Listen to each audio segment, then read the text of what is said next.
Bonjour à tous et bienvenue dans la 9e vidéo, toujours sur la panne d'un arrêté irrégulier.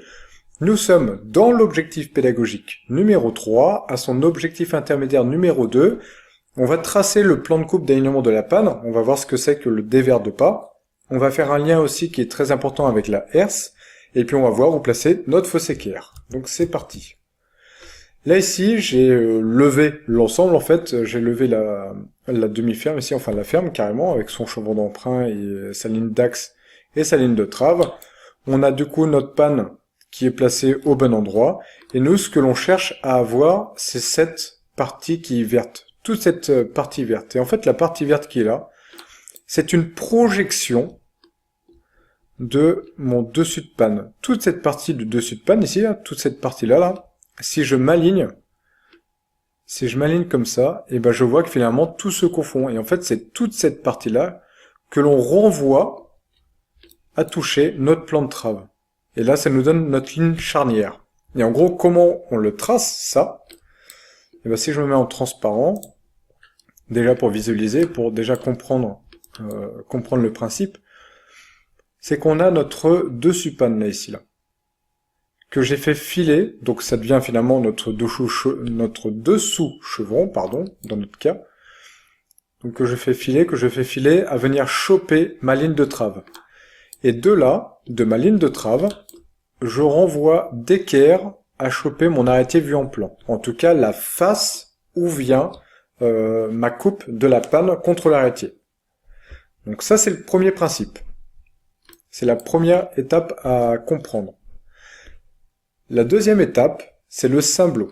C'est le fait que on doit, par rapport à cette ligne charnière, rabattre tout ce plan vert, rabattre toute cette partie verte au sol. Et comment on le fait? On fait un symbolo, c'est que je vais prendre mon compas, ici. Alors pour l'instant, ça, ce sont toutes des parties où vous ne pouvez pas le faire sur votre épure, évidemment, parce que là, nous sommes en élévation, enfin, nous sommes debout, quoi. Là, ça c'est mon compas, donc je l'ai piqué à mon dessous de panne que j'ai projeté à venir choper ma ligne de trave. Je prends mon point ici, ma ligne numéro 1. Vous allez voir pourquoi. Je fais un petit point là aussi par rapport à la ligne numéro 1. Pourquoi j'ai choisi ça. Et en fait, je viens faire un arc de cercle à venir choper ma ligne de trave. Voilà. Ça me donne cette courbe ici. Et bien là, en fait, ce que je fais maintenant, alors il faut que je zoome moi parce que il y a des traits partout et puis je vais me planter. Voilà. Et bien je prends, tac, voilà, impeccable. Et bien à partir de là, je peux coucher mon plan ici en suivant le symbolo. Voilà. Et là en gros, j'ai vraiment mon plan de trave qui est, enfin mon plan de trave. Le fameux plan, la fameuse projection du dessus de ma panne qui est couchée. La chose que je voulais dire juste avant, pourquoi j'ai chopé mon arête numéro 1 et pas n'importe quelle autre arête? Tout simplement parce que déjà c'est ma longueur la plus longue. Ce qui me permet en fait d'avoir directement, je le calcule, là j'ai exactement 25,98.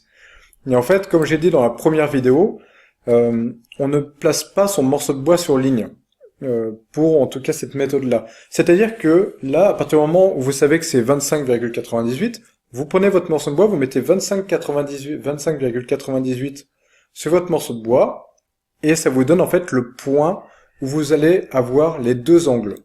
Donc votre angle d'alignement et votre angle ici, hop, angle d'alignement et angle d'aplomb. Donc à partir de là, vous savez que ce point-là, c'est la longueur la plus longue. Évidemment, sans la barbe. Je ne parle pas de la barbe. C'est ce que j'avais dit dans la première vidéo, je ne parle pas de la barbe. C'est juste la face de la panne, cette coupe-là de la panne qui vient contre l'arrêtier. Maintenant, c'est parti pour le tracé. Donc là, j'ai tout recoché au sol. Mais je vais quand même enlever les réponses parce que sinon ce n'est pas constructif. Donc voilà, donc la première chose à faire, c'est d'identifier le point que nous voulons coucher. Le point que je veux coucher, du coup, je vous l'ai dit tout à l'heure, c'est l'arête numéro 1. Donc en fait, je renvoie cette arête à venir croiser ma ligne de trave, d'équerre par rapport à ma ligne de trave, je renvoie à venir en contact avec l'arrêté vu en plan. Ça, c'est la première chose à faire. La deuxième chose à faire, c'est de faire notre cymblot, comme tout à l'heure.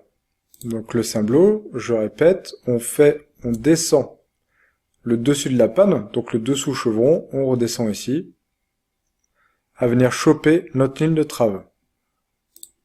Tac, ça, et à venir choper mon point. Donc c'est ce qui va me donner ma ligne charnière. Donc là, j'envoie ça, à venir choper ma ligne de trave. Ça, c'est le deuxième point à faire. Et de là, vous renvoyez cette longueur-là, donc d'équerre par rapport à la ligne de trave, à venir croiser votre point. Là. En gros, vous avez renvoyé la même longueur ici, là, tout simplement, quoi. C'est ni plus ni moins que ça. Et après, ce qui va être incroyable, c'est que, si c'est ça. Le troisième point à faire, c'est de renvoyer votre ligne charnière. Donc le point que vous avez chopé de tout à l'heure pour faire le cymblot, et ben c'est ce point-là. Vous le renvoyez en contact avec aussi la face de l'arrêtier. Et là, vous avez juste à relier ce point-là avec ce point-là. Et là, vous avez votre... hop, ça j'enlève, parce que j'en ai pas besoin. Et ça aussi. Et même ça aussi. Et voilà. Vous avez votre plan qui est fait. Et là, si je veux placer ma fausse équerre, je le fais tout de suite, là, comme ça j'y pense. D'ailleurs, je vais effacer tout ça, mais je vais placer ce que je vous ai dessiné tout à l'heure. C'est plus parlant. Voilà. En gros, c'est ça. Et l'angle, en fait, que l'on a, l'angle que l'on cherche, l'angle d'alignement, c'est celui-là. Et là, nous avons fini entièrement le tracé. Donc après, il me reste plus qu'à placer ma petite fausse équerre. Et voilà. C'est ce qu'il faut faire. Et là, on a notre angle d'alignement. Maintenant, nous allons parler de la herse. Donc la herse, qu'est-ce que c'est? La herse, c'est ça. C'est le fait d'avoir mis notre toit, on a couché notre toit sur notre plan de trave. C'est-à-dire que si cette partie-là, je la prends, je la lève, je la mets en place sur mon chantier. Voilà. Si par une ligne, je matérialise l'arête de mon toit, à venir prendre ma hauteur de couronnement, mon point de couronnement. Et là, si je relie jusqu'ici, voilà. En gros, là, on a notre herse. Notre herse, c'est simplement notre toit. Donc là, on a l'arête de notre toit de l'arrêtier. Puis voilà, sinon je pourrais, si vous voulez, hop, rapidement faire l'autre partie pour aller. Voilà, pour comprendre un peu mieux aussi, ça peut aider. Donc voilà, donc là, on a bien notre arrêté qui est mis en place. Un premier versant ici et l'autre versant là. Le versant qui est bleuté ici, c'est bien la herse que l'on a couchée au sol sur notre plan de trave. Donc voilà, et en fait, ça nous permet, voilà, ça nous permet tout simplement, cette herse, de trouver l'angle d'alignement des empanons. Donc ça, c'est un gain de temps.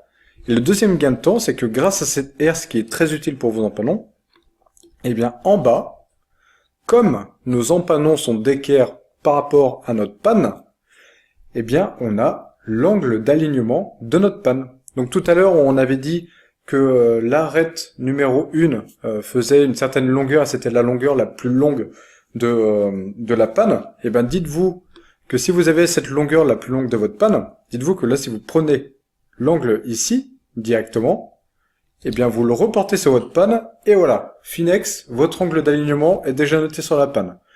Il vous reste plus que l'angle d'aplomb à faire, qui lui, il faut le tracer.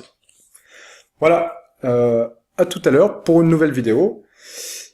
Tiens, je me posais une question là. Est-ce que la herse que l'on vient de tracer a un lien avec la herse d'un château? Léo Dagan, qu'est-ce que vous en pensez? Par exemple, j'adore les fraises. Bon, si je bouffe 3 bassines de fraises en 1 heure, je chope la chiasse. Hein. Non, je suis comme tout le monde. Hein. Bon, alors c'est pas vraiment la réponse que j'attendais, mais est-ce qu'il y a vraiment un rapport avec les deux herses concrètement? Alors, si vous êtes plus à l'aise avec les notions concrètes, je peux vous proposer mon pied dans les noix. Non, non, ok, c'est bon, on arrête. J'ai bien compris que le sujet vous intéressait pas. Donc on va passer à la vidéo suivante.